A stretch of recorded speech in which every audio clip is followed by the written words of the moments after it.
The storyteller put out a video about if Gohan is Uncle Tom, and I've been like it was like a week ago, so I've been thinking about it all week, and I'm wondering if there's any real validity to that. In my mind, the Uncle Tom of Saiyans would be Goku. It's kind of hard not to. I don't think. Well, then I guess it creates another question about if an individual can be born an Uncle Tom. Like I feel like Uncle Tom is created, not necessarily born, even though it's kind of like nature creates Uncle Tom. I don't think you can just be born Uncle Tom. I think Gohan would just be. I don't really know if there's a term for what Gohan really is. I'm not quite sure. 'Cause, like in my mind, Goku is the pure Saiyan who was sent. Well, huh? Because does an Uncle Tom have to? If an Uncle Tom has to be inside of the house, then maybe it can't be Maybe it can't be Goku because Goku was sent. Goku never lived on planet Vegeta, and Gohan. In Gohan's case, he lived specifically where he was born, and he got to benefit from those things. I'm not sure. Okay, let's just watch it. See what he says about it. I'm curious. Cause I don't think it can be Gohan. I think it must be Goku, especially because uh, Goku did not necessarily sell out his own race, but he did go against the because like okay, so Goku up until Namek, okay, Goku up until Namek was strictly against Saiyans. He fought against Saiyans and he denied his Saiyan heritage. That's what Goku did until Namek. And at Namek, Goku actively he more so embraces it, and he then ends up defeating Frieza. So I guess you could argue that Goku is an Uncle Tom up to that point, or he isn't an Uncle Tom because of that point. But how would it be Gohan though? That's my thing. Like, how would it be? Well, because in Dragon Ball Super, the manga, Gohan actively denies growing as a Saiyan. He doesn't use Super Saiyan anymore, and he actively says that. I'm not sure. Okay, let's go. Of Dragon Ball. And I think something fascinating is how we try and find parallels between our realities and this fictional world for the purposes of having fun and relating more to the characters we see on screen. I'm going to be open and honest and say the topic of this video is stupid. We cannot compare real-life complexities of race to this mystical, fictional world. Yeah. Piccolo wearing a turban doesn't make him black. Saiyans being enslaved doesn't make them good parallels for the black experience. Case in point, video over. But I'm stupid, and I like letting my mind wander on silly ideas and seeing how far they can really go. I don't care for the surface level idea that just because the Saiyans were enslaved, that means they're a good allegory for the black experience, even as a joke. But one idea I love to think about and explore with the Saiyans is the idea of the Uncle Tom. Who in the Saiyans is the Uncle Tom? Who betrays their people and culture? Who is the one we look down on for Okay. not being like the other Saiyans? And my first Okay, so he is using the popular saying of Uncle Tom, not the actuality of it. Okay, which is what I assumed he would do. Um,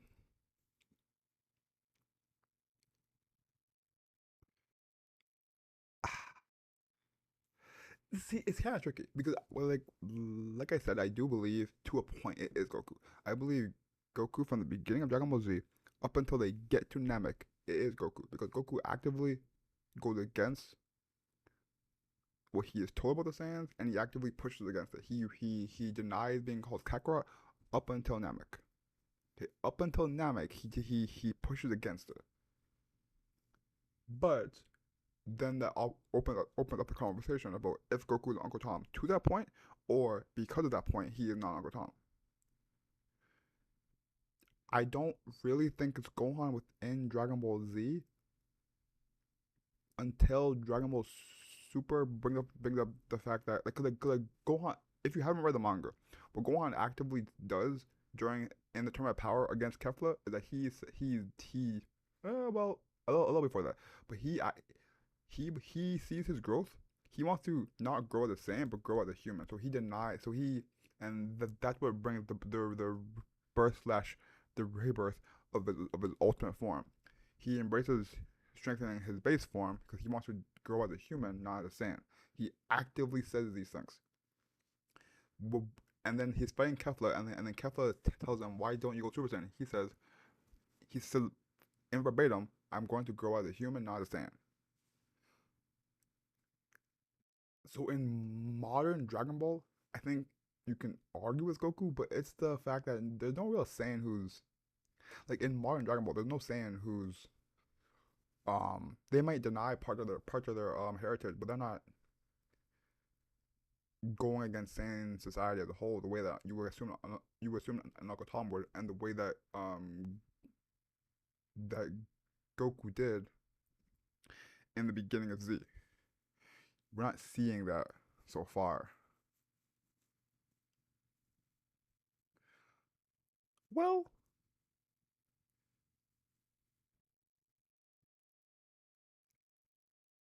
well, to play devil's advocate, you can kind of argue it is Vegeta.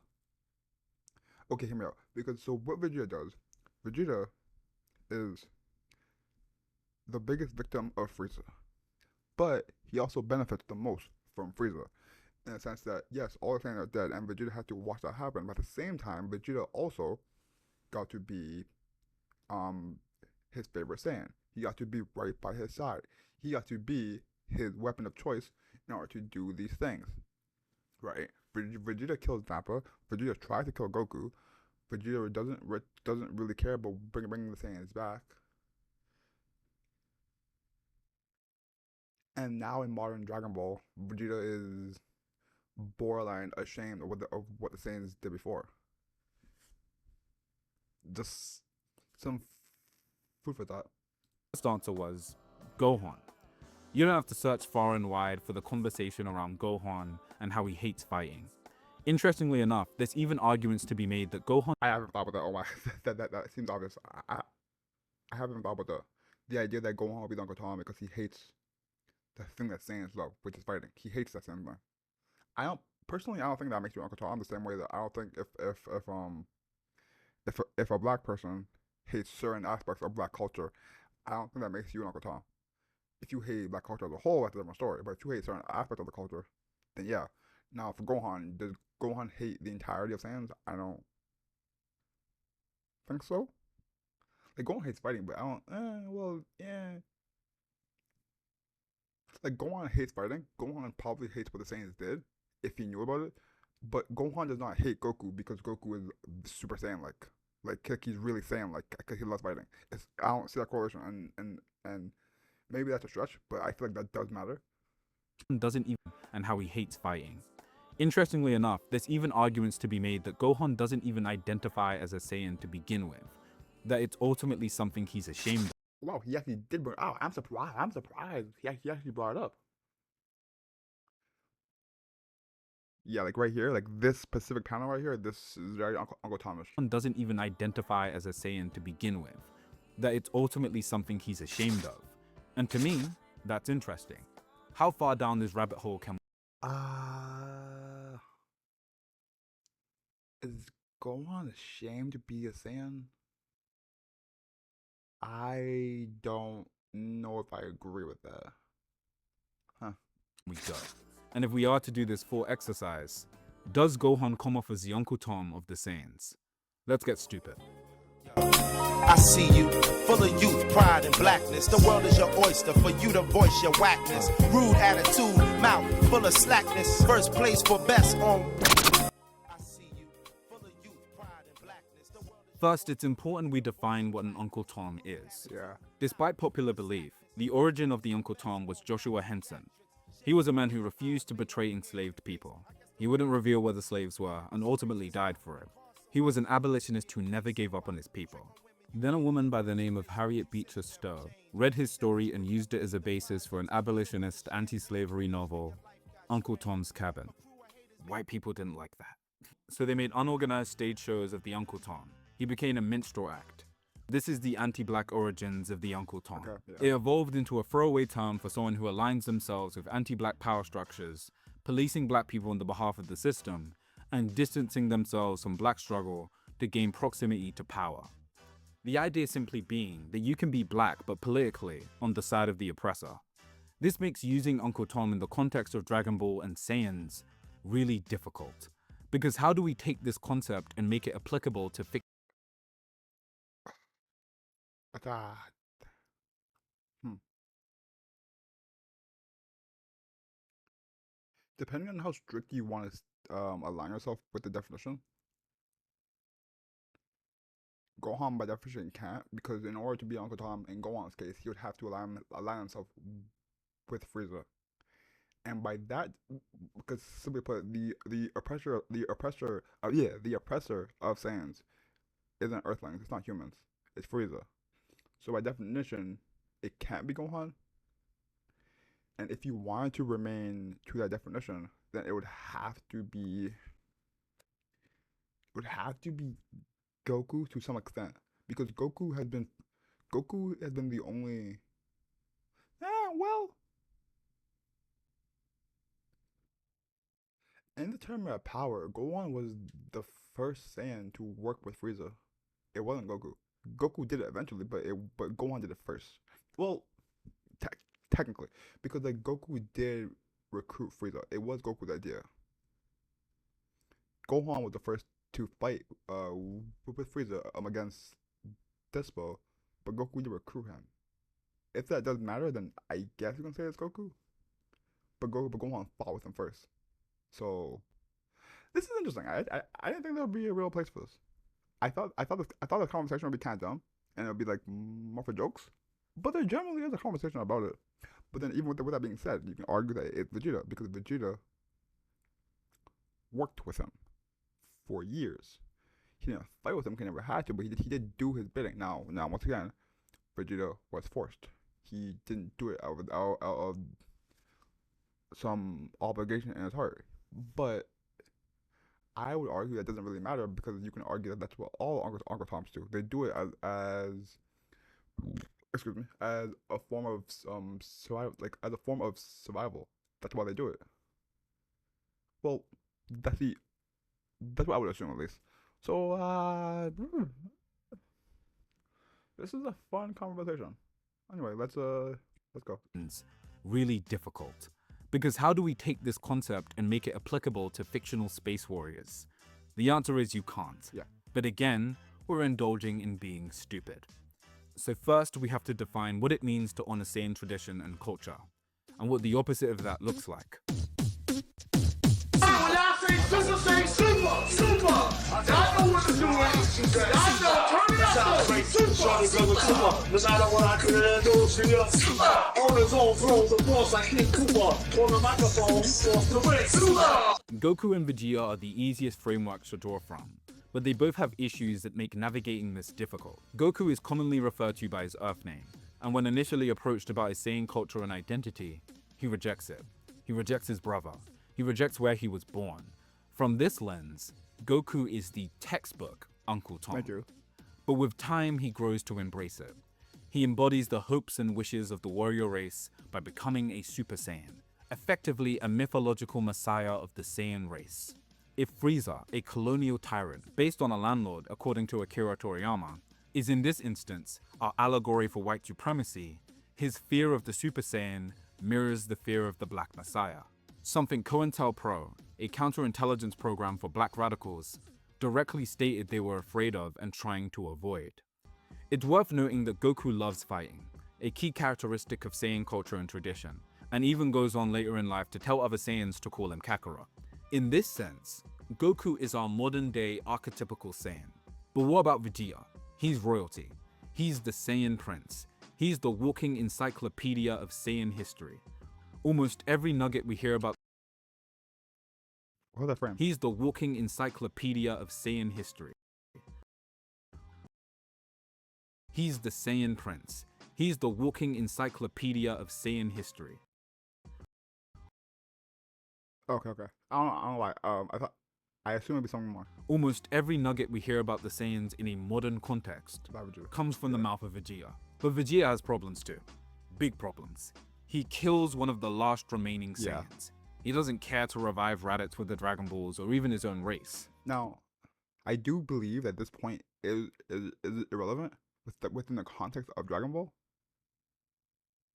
Strictly because it's weird. Because like Vegeta's weird. Because like Vegeta wants to preserve Saiyans, but he wants to preserve Saiyan culture and Saiyan like for reputation, in the sense where like he did not.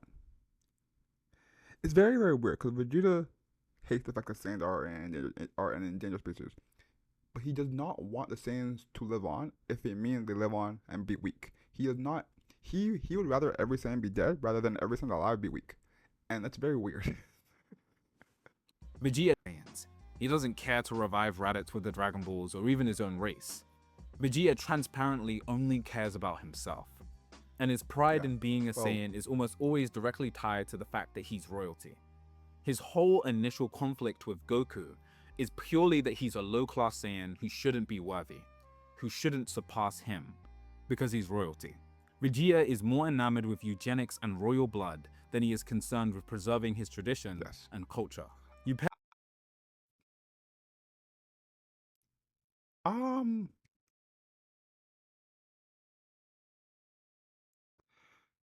Yeah, okay, no, yeah, that's true. That's true. I was gonna say that really true. The Goku, the Vegeta really not care about culture, and he,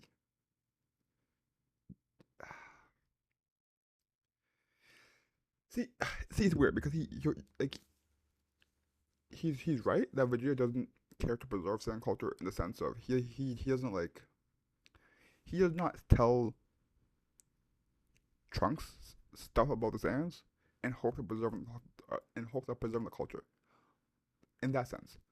But Vegeta is very prideful, and you can argue that being prideful is a part of Saiyan culture.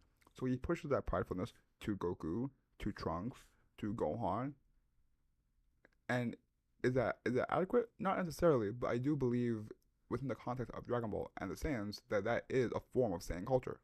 Pair that up with Vegeta's subservience to Frieza's empire, our fictional allegory for the white supremacist power structure, and Vegeta suddenly becomes something more akin to an Uncle Ruckus, a self-loathing Saiyan who can't stand the thought of his people improving if it means it usurps his idea of royal entitlement. In that sense, is Vegeta even a good framework for understanding Saiyan culture and tradition? His experience as royalty seems to have completely isolated him from the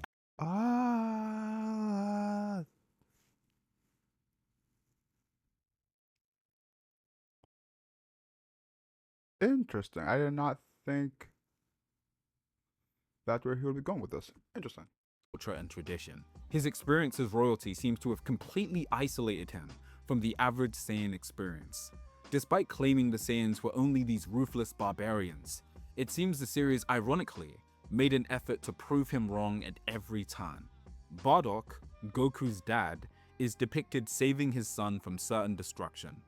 We see that some Saiyans weren't fighters and specialized more in technology. That's true. His own brother was sent away for not subscribing to what I can only assume was his family's idea of what it means to be a Saiyan. It begs the question, how much of what Vegeta says about Saiyan culture is true, and how much of it was just the royal family's tradition? This is important when we talk about Gohan, because his framework for Saiyan culture and identity is Goku, who wasn't raised on planet Vegeta, and Vegeta, who seemingly had a very specific set of experiences tailored to him being a prince. So this means we have to find common factors in Saiyan culture and tradition to understand what it means to be antithetical to it. And the most I can really discern is, Saiyans were naturally a combative warrior race, who sometimes conquered planets for themselves or their landlord, and for the most part, they loved fighting. And for the sake of our allegory, the erasure of what Saiyan culture was prior to Frieza's colonial rule in some ways mirrors how colonialism violently erases the history and identity of those ruled under it. One has to ask, is preserving Saiyan culture preserving what it looked like under Frieza's rule, or what it looked like in the modern day? Plain and simple, the tradition was conquest, the culture was a love of fighting. And with this, we can finally talk about Gohan. Every block, every hood, every city, every ghetto needs needs a black superhero. Every block, every hood, every city, every ghetto needs a black superhero. Gohan's exposure to Saiyan culture is through his uncle, Vegeta, Nappa, and Goku. As a child, Raditz was ultimately the one who took his father away from him and robbed him of a relatively normal childhood. Nappa was the one who then killed his mentor, who taught him how to protect himself. Vegeta is the one who beat him up several times and tried to kill everyone on Earth. And Goku, effectively his role model, rejected this culture in the presence of his son several times. It should come as no surprise then that Gohan has a complicated relationship with his heritage, and specifically one of the core cultural characteristics, a love of fighting, and he certainly takes no interest in conquest. It's worth noting that when Gohan shows the most Saiyan-like characteristics, it's when he's angry. And this isn't even inaccurate given Goku's initial transformation. Almost every Super Saiyan transformation prior to Gohan is derivative of anger and frustration. When Gohan says he doesn't want to kill Cell, but a few chapters earlier he's screaming, "Just die," to Frieza, when he says he doesn't like getting mad and loses it, it's implied to be because he loses his sense of self to violent Saiyan instinct. So, I'm a firm believer that there's a lot of nuance within Gohan when he says he doesn't like to fight. The reason why I say that is because yes, exactly like you're saying. Whenever Gohan does get extremely angry, he very much so looks like the typical Saiyan, right? Based on the things he's saying and the way he's fighting. But I'm sorry, I can't, because Gohan doesn't like to fight in the same type of way that Goku likes to fight. But I think it's important to understand that no Saiyan enjoys fighting the way that Goku enjoys it. No one does. So like no Saiyan does. Because like Goku will be fighting like Frieza, and Frieza will be like 5 times stronger than him, and Goku is smiling during the fight because he's excited. No Saiyan does that. Vegeta doesn't do that. Okay, like when Vegeta says that Saiyans like to fight, I believe that what Vegeta means is that Saiyans like to conquer, Saiyans like to kill, Saiyans like to destroy things. Because when Saiyans do those things around the board, other than Goku and Gohan, and obviously like Goten and stuff like that, Saiyans are smiling. We see Raditz, we see Bardock, we see King Vegeta. We see them when they're winning a fight. They have that smile on their face. They have that sense of enjoyment on their face. But if they're in a fight and the fight is remotely kind of close, a lot of Saiyans don't enjoy that feeling. So I think it's important to put that into context, because like when Gohan and Goku are training, Gohan enjoys that. I'm not saying that means that Gohan likes fighting, because that could simply mean he enjoys spending time with his dad or brother with Goten, because it's the same thing. But then you see Gohan fight Super Buu. This is not him being angry. This is not anything like that. And he's enjoying that feeling. He's enjoying being that much stronger than someone who has caused so much harm. But once again, I want you to understand that in this moment in time, Gohan is not angry. This is not like Gohan versus Cell, where Gohan is angry and he wants to make him suffer. Gohan is going there with a clear head. Now, don't be wrong, he still wants to make him suffer, but why? I believe when Gohan says he doesn't like fighting, I think he means it in like a much more. I think when Gohan says he does not like fighting, I think he means it in an individual sense. Gohan does not like to fight solely for himself. But if he's trying to protect the Earth, if he's trying to train his train either with his dad or with his brother, I think Gohan likes those feelings. Gohan finds some enjoyment in fighting, just not to the level of Goku. And in Gohan's mind, when he's comparing it to Goku, that means he doesn't like fighting. But if you compare Gohan to like Vegeta, can you really say that Gohan does not like fighting compared to Vegeta? When they both kind of react to fighting the same kind of way, the difference is Vegeta just is more motivated to train because of Goku, while Gohan doesn't view it like that. Just an idea. Anyway, let's keep going. It's implied to be because he loses his sense of self to violent Saiyan instinct. It would also explain why Gohan's character seems to do a complete 180 when in these states of mind. Yeah. He's arrogant, taunting, and relishing in the pain. But once again, like that's our point though. It's like against Majin Buu, he should have been one of the most calm-headed version of Gohan in that situation because he was so much stronger than Majin Buu, and he came to that fight already stronger than him. He didn't become stronger than Buu during that fight. He went into the fight stronger than Buu. So now, once again, you could argue that he was written kind of out of character in that instance. You could. I wouldn't, but you could. But my point is that I don't think Gohan has this disdain for fighting that we think he does. I think he doesn't like. I think he doesn't like fighting as much as like a Goku, but I don't think it's more than. I don't. I believe Goku's abnormal in terms of how much he loves fighting for a Saiyan, and Gohan is comparing himself to an abnormal Saiyan. He's inflicted states of mind. He's arrogant, taunting, and relishing in the pain he's inflicting. To be a Saiyan is to be angry, and anger makes him violent. And because Gohan doesn't identify with, or at the very least, likes to identify with that violence, he rejects it. And that rejection, to me, speaks to a rejection of Saiyan cultural norms and tradition. So that's it then. Gohan's an Uncle Tom. Not exactly. My favorite part of Dragon Ball is the Saiyaman saga. And there's a few reasons for that. I just think the series tends to be at its most interesting when Goku isn't around. But it's also the arc where Gohan gets to be more. That's a fire take. Huh, that's a really fire take. Is Dragon Ball at its most interesting when Goku isn't around?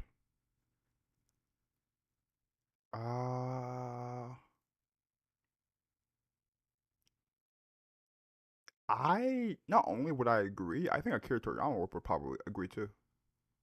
That would because that's a big reason why a lot of Dragon Ball Z is just kind of buying time for Goku to arrive. Of a character and less of a power-up machine. We get to see him navigate the world after losing his father and existing in peace. We see that Gohan is desperately trying to assimilate into Earth customs and tradition. But when he sees the ways in which his power can be used to help people, his instinct is to quite literally use his Saiyan heritage as a mask for his identity. It's easy to forget that the origin of the Great Saiyaman is Gohan going Super Saiyan so people don't recognize him. The Great Saiyaman itself is Gohan's way of embracing his Saiyan culture. And the irony is, he fights and finds some joy in it, not maliciously, but to recontextualize what it means to be a Saiyan to him. The Great Saiyaman is effectively Gohan screaming, "Hey, I'm struggling to figure out who I am in this world." Gohan's struggle with his identity almost mirrors W.E.B. Du Bois's idea of double consciousness. It is a peculiar sensation, this double consciousness, this sense of always looking at oneself through the eyes of others, of measuring one's soul by the tape of a world that looks up in amused contempt and pity. One never feels its two-ness. An American, a Negro. Two souls, two thoughts, two unreconciled strivings, two warring ideals in one dark body, whose dogged strength alone keeps it from being torn asunder. The duality of Gohan is his Saiyan heritage and humanity. And what Gohan presumably struggles to reconcile with is what exactly makes him, him, and how to exist within his own world, being both. Even though I think the trope of the colonized race being inherent savages is a bit played out, within this context, Gohan can't operate in his strength as a Saiyan because he's hyper-aware of how it's perceived by humanity. He can't fully operate as a human either, because he's biologically just stronger than them. So he has to consciously suppress facets of himself to coexist. Regardless of which he chooses to do, a facet of his identity is denied or ignored. This is made equally interesting because the last thing his father left him was the ability to go Super Saiyan. In the context of the story at this point, it's essentially the only thing that directly tethers him to his history. The last year he spent with his father, and the thing he essentially died for. This is why Gohan's struggle with his identity is surprisingly similar to the war between worlds of double consciousness. Again, if we're gonna do this Saiyans are black thing, then let's actually get into it. Frantz Fanon in Black Skin, White Masks said that colonized people sometimes internalize the oppressor's gaze. They learn to wear a white mask to be accepted. The Great Saiyaman mask works the same way at first. Gohan builds an Earth-friendly persona so people won't fear the real him. For Gohan, this temptation is the same, to keep his power polite enough that no one trembles, instead of using it honestly for what he believes is right. Gohan, at least for a time, strips his power and by extension himself of any radical possibility. This mirrors something Bell Hooks wrote in Yearning, that making blackness legible for white institutions strips it of any radical possibility. And that's exactly what Gohan risks when he hides his Saiyan reality behind a goofy, acceptable facade. This is the nuance that exists within Gohan's mask as the Great Saiyaman, when viewed from a black radical lens. This isn't to say that stopping bank robberies is anything inherently radical, probably far from it, but more to say that in a general sense, Gohan could do more good with his power by embracing it than pretending it doesn't exist. Which is why the moments leading up to the World Tournament are significant. The moment at the World Tournament where Gohan takes his disguise off and embraces his identity to the crowd is a great moment that I wish they kind of gave a bit more emotional weight. His conversation with Videl too. It's him being forced to come to terms with who he is, being honest to the people closest to him. If Goku is the one that says, "I'm a Saiyan raised on Earth," Gohan is the one that says, "I'm a Saiyan man raised on Earth. I don't like fighting out of rage. I like fighting to protect people. I don't like throwing out demeaning insults to my opponents. I like doing stupid poses and saying silly catchphrases because I think it's cool." The Great Saiyaman, and by extension, Gohan was I really, I would love to like do a full on, a, a full on breakdown of Gohan's character, just so I can get my thoughts about it like way more clear. But what I will say for now is that I do think a lot of the issue with yeah, a lot of the issues with Dragon Ball fans is that we do things like this, in which we say, like you just said, I don't like fighting, like, or I don't like throwing insults. I like doing some silly poses because I think it's cool. I don't think it's an either or thing. I really don't. I think it's both. I think Gohan enjoys both, and I think a part of Gohan is somewhat not ashamed, but he doesn't. I think for a lot of it, it's weird. It's weird because I never know how much credit to give Toriyama about this kind of stuff because I know he didn't plan this. I know he didn't. I know it wasn't even a conscious thought in his mind. But I have to acknowledge what I see in front of me. And what I see in front of me is that I see Gohan say he doesn't like fighting. But then I see Gohan whenever he's in these extreme situations, he has a smile on his face.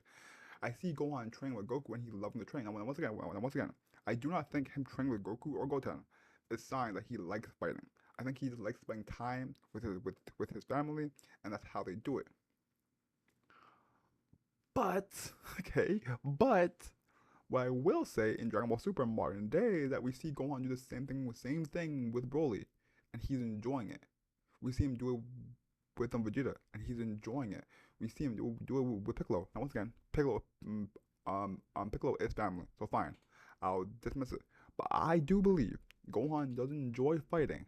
It just from his eyes, he doesn't enjoy it as much as his father did. So in his mind, he must not enjoy fighting. Because if there's one person in your life who you know enjoys fighting, and you don't enjoy it as much as they do, then in your mind, you must not enjoy fighting. I think Gohan's wrong about that front, because I do believe Gohan enjoys fighting to some degree. I believe Gohan enjoys fighting more than a Vegeta, in the sense where, for Vegeta enjoys fighting from a traditional Saiyan lens, that he likes to conquer his opponent, and when that drops, when the conquering stops, he doesn't enjoy anymore. When Vegeta is fighting Frieza and he's losing the fight, he doesn't enjoy it anymore. When Vegeta is fighting the Ginyu Force and he's not winning the fight, he doesn't enjoy it anymore. I think Gohan is closer to a Vegeta in that sense than he is to a Goku, because for Goku enjoys not just winning a fight, but he would lose a fight and Goku will still enjoy it. I think the only major time where Goku has been in that moment and he hasn't enjoyed a fight was against the Kid Buu. I think that's it. I think every other time in Dragon Ball, Goku's in a fight and he's losing the fight, Goku still enjoys the fight. Now Gohan isn't like that, but there's so many times where I understand with Cell that he was angry and that wasn't him. I get that. Same with Frieza, it wasn't him. I understand that. Against Boo, I'm not willing to give him the pass for that. I really am not, because he went into that fight with such a clear head, and he did the same thing. Now once again, in Dragon Ball Super, Piccolo kind of gives us like a new way of looking at it, where it's not necessarily the emotion of it, it's the when Gohan is so much stronger than his opponent, he gets a big head. He gets a big head and he starts to embrace those kind of those emotions. I understand that. I just don't think that side of Gohan isn't Gohan. I think that has to be acknowledged as well. To at least to some extent, I believe that when Gohan gets kind of cocky and starts to insult his opponent, I don't necessarily think that isn't Gohan. I think a part of it that is Gohan, and I think the part that is Gohan is the fact that he does enjoy fighting to some degree. He just isn't comfortable with that enjoyment, but he does enjoy to some degree. Now, to what degree is kind of like a case by case basis, but once again, like I don't think Gohan either likes to insult his opponent or likes poses. I think he enjoys both. I think he likes both. I think the thing that makes Gohan Gohan is that Gohan's not like his father and that he solely enjoys fighting and doesn't care for the poses. But at the same time, I don't think he's like I don't think his true persona is Saiyan, where all he does is poses and he doesn't enjoy any um serious fighting at all. I think he's both. I think the thing about Gohan that makes him Gohan is that he enjoys the posing shit, while at the same time he enjoys going beast Gohan and fighting in a gauntlet against Goku, Vegeta, and Broly. He enjoys that gauntlet stuff. Now, once again, I would say I have to keep saying this over and over again so that people do not think I'm missing the point. I do believe that when he fought Broly, Vegeta, and Goku, in his mind, he was spending time with his dad, and that's why he enjoys it. I do.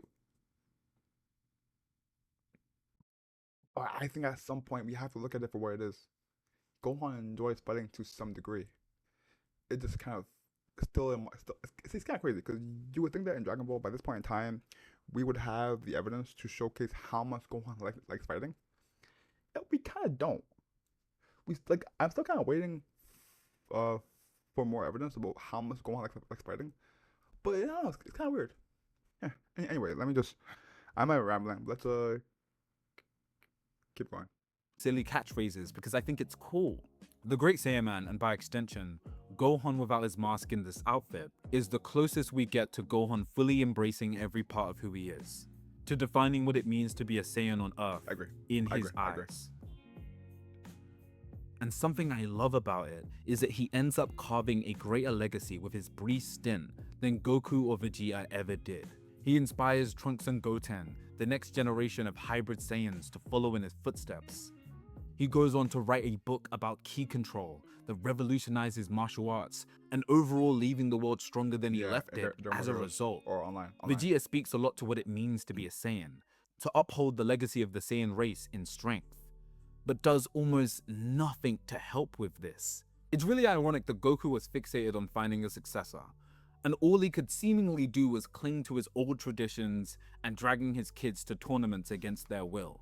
Both Goku and Vegeta's biggest flaws in preserving the legacy and strength of the Saiyan race was that their methods were far too traditional for the generation they were trying to reach. That's actually a very, very beautiful point. I never thought about that. Both Goku and Vegeta are, in some level, they're stuck in their old ways. For Vegeta, I thought that was kind of clear. For Goku, I never noticed that as well. Because you're right though, because like Goku's way of doing it was to, like Goku's way of preparing the next generation was either one, drag them to two tournaments that they don't want to really be in. To be fair, both Goku and Krillin didn't want to do it, so it's kind of different. But he would either drag them to tournaments, or he would wait for a dangerous situation and train them for that. He would throw them in these like life and death like situations, and it's kind of interesting. Yeah, it is, huh? Well,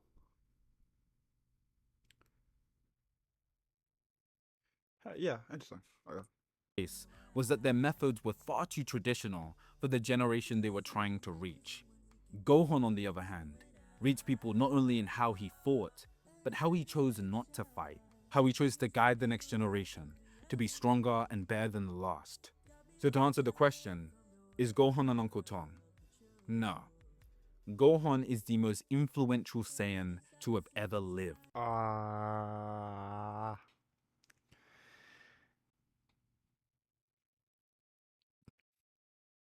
Okay. Okay. Yeah, I see it. Okay, I see it.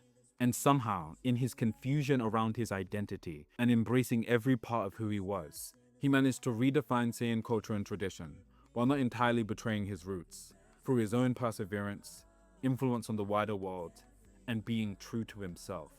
I know we've been talking a lot about this fictional world with a fictional race and fictional cultural customs, but I do think there's a lesson to be learned here. Black radical tradition is important, and losing sight of that is how you get diluted Uncle Tom archetypes, seeking proximity to power structures by distancing yourself from your culture. But it's equally as important to understand who you are and what your strengths are. You can't blindly shackle yourself to tradition without questioning what did or didn't work. You can't divorce your racial identity from the modern context it exists in. If there's one parallel in this video I think is genuinely interesting, is that understanding your culture in a post-colonial world is difficult. It's messy, it's confusing, and there's always someone that thinks you're doing it wrong. But if you're vigilant in making sense of that, you may not only help carry on that tradition, but help others make sense of it along the way.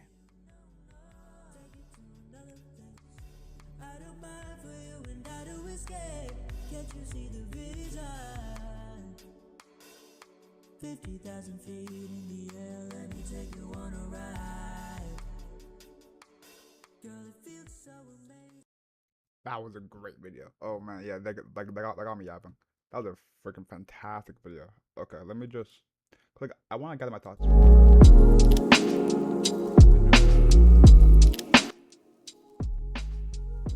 Like, I do want to gather my thoughts before I do my whole outro shiz. So going into the video, I said what I said when I'm like, you can argue it's Gohan because of how much he denies his culture.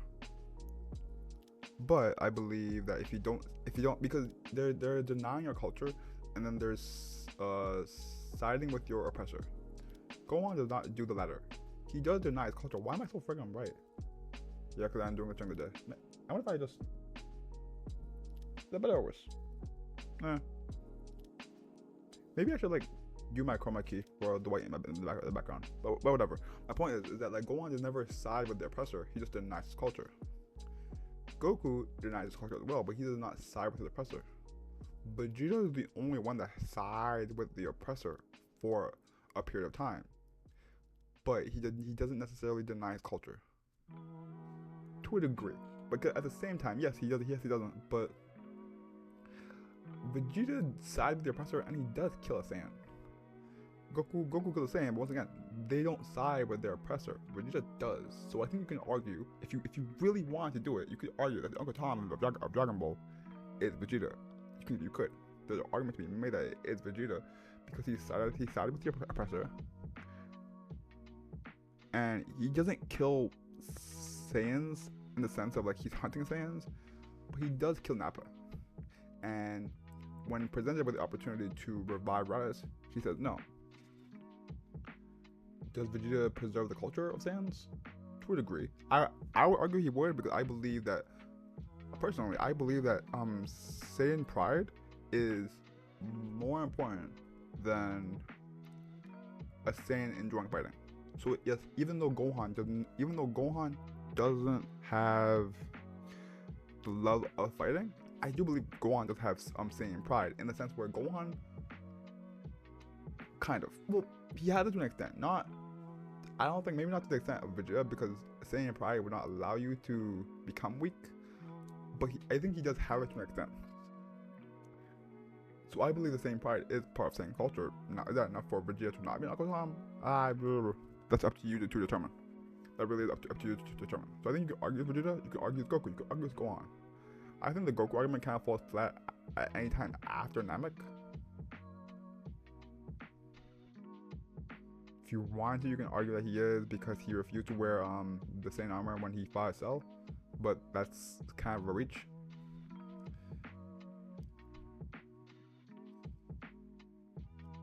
Yeah, it's interesting because it's kind of like a mix between all three.